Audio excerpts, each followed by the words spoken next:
God of War is a huge video game franchise, but there's always a stone left unturned, at least until we're on the job. I'm Falcon, and today on gameranx God of War facts. Number 10, the brand new God of War game, seen partly as a reboot, partly as a continuation, is significantly more mature, and also began development just as the director Cory Barlog had a son. I'd wager it's not too hard to figure out the inspiration for the story, and he said that parenthood has driven him to re-examine himself. He said this: "I had this idea I didn't want to have kids until my career was at the right point, until we have a house, until we have savings of at least this much. None of that came true, it just happened. You can't plan these things. Kratos thinks he knows what he wants, but he's not really sure how to do it. It's a great concept, the character who doesn't really know how to deal with something. This is somebody who could take down a mountain-sized beast, but a conversation with his son is a challenge that he just can't overcome. Something that we take for granted is, for him, Herculean. It's interesting also because his relationship with his son was affected by the crunch that is associated with a high-profile video game project. He often ended up working until 2 or 3 a.m. every day and didn't see his son as much as he wanted to, and he felt as if it caused a bit of an awkward rift, not unlike what Kratos and Atreus are going through. He said, "I'm trying to be better for my son and regretting every moment that I'm not spending with him." And it's easy to understand that. No matter how good your job is, you're always going to have to put time into it that you can't get back elsewhere. And I think that anyone, parent or otherwise, can relate to that.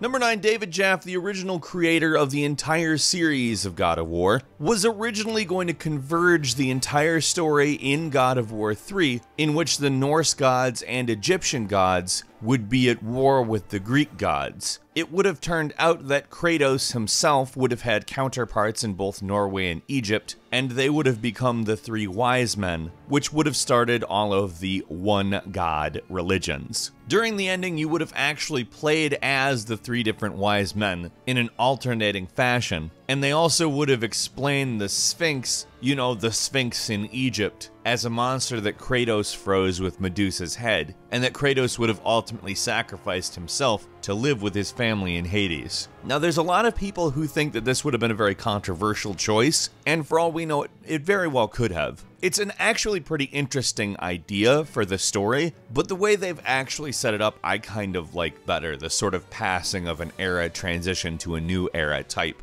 situation that God of War has sort of become, I think will ultimately long-term be a better direction for the series. That doesn't stop this from being a cool idea though. Number 8, the series has had some very interesting voice actors through the years. For instance, the actor who played Hercules in the television series of Hercules. Kevin Sorbo also played Hercules in God of War 3. Another homage like this happened when they used Harry Hamlin, the actor who played Perseus in the original 1981 Clash of the Titans, as Perseus in God of War 2. But it's not all homage. Some phenomenal actors that have careers outside of the games, like Michael Clarke Duncan, voiced other Greek gods such as Atlas, and Elijah Wood played Kratos' brother Deimos in 2 God of War games. The actor playing Kratos in the new game is Christopher Judge, and the decision to change actors was not just because of the voice, him being older, having a slightly different demeanor, those types of things, but also they really wanted somebody who could motion capture alongside a child and not have to adjust eye lines. So there's mechanical reasons as well. Christopher Judge is phenomenal as Kratos, by the way. Number 7, I don't know if you've ever seen early concept art of Kratos, but it looks so different from what we eventually got, and I'm gonna have to say that although they look very cool, I'm much happier with the Kratos that we got.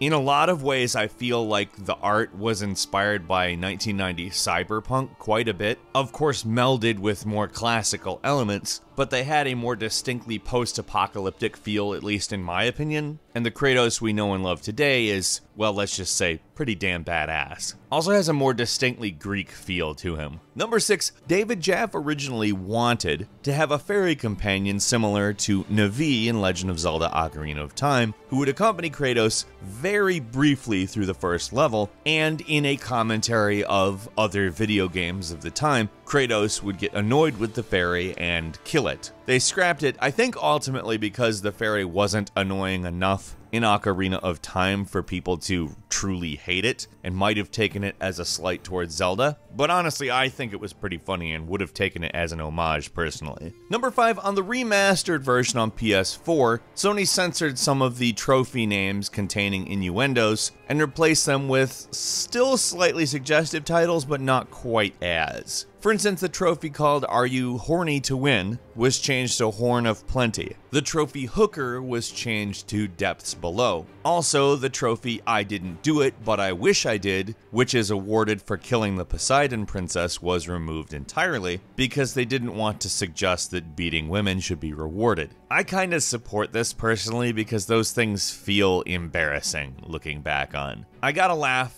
the first time around from these titles, but I don't know. There's certain games I'd like to be able to enjoy with little falcons later on, and I'd like to avoid any awkward conversations, instead just focusing on the badass games themselves. Number 4, there's a pretty intense Easter egg at the end of God of War on PS2. You see, there's a couple of statues at the end, and if you attack them, it seems like you're just attacking them for no reason. Like, there's nothing to indicate that they're special or that continuing to attack them matters in some way. But if you hit them several hundred times, they actually break and give you a code. If you decode that code, it reveals that it's a 1-800 number which you can call and hear a conversation with Kratos and David Jaffe, the game's director, who eventually gets killed by an impatient Kratos, with the call ending and everyone wondering why such an elaborate Easter egg was done in the first place, other than, hey, it must have been fun. Number 3, director of God of War 3 Stig Asmussen revealed that originally, when trying to do the sex minigame in the game a second time, the camera would pan out, a record scratch sound would happen, and the camera would pan back to the bed. Aphrodite would try to kill Kratos with some daggers hanging above the bed, and a quick time event to boot her down into Hades would have been triggered. They eventually decided against this, however, and I think, yeah,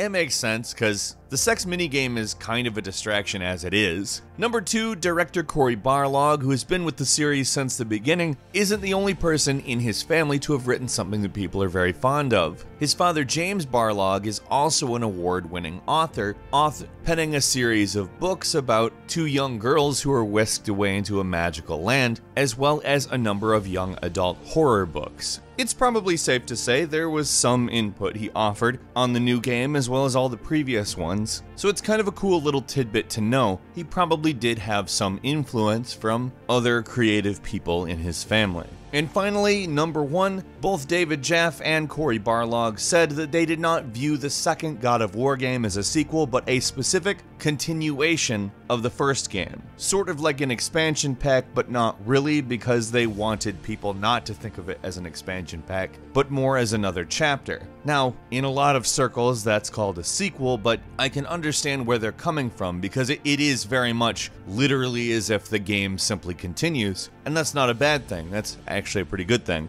And they released it on the PlayStation 2 instead of the PlayStation 3, despite the PlayStation 3 being out, because they wanted to make sure all 100 million people who played the first God of War would be able to play the second. Given the PlayStation 3 also had PlayStation 2 backwards compatibility, they weren't too worried about people who had bought a PlayStation 3 being able to play it. That's only the tip of the iceberg of the various things we know about God of War, both in-world and out. Given the direction of the new game, I'm sure we're going to see a lot of brand new, interesting tidbits of both lore and behind-the-scenes stuff. So anything you find interesting, let us know in the comments. If you like this video, please click the like button, and if you're not subscribed, now is a great time to do so. We upload brand new videos every day of the week, and the best way to see them first is, of course, a subscription. As always, thank you very much for watching this video. I'm Falcon. You can follow me on Twitter at FalconTheHero, and we'll see you next time right here on gameranx.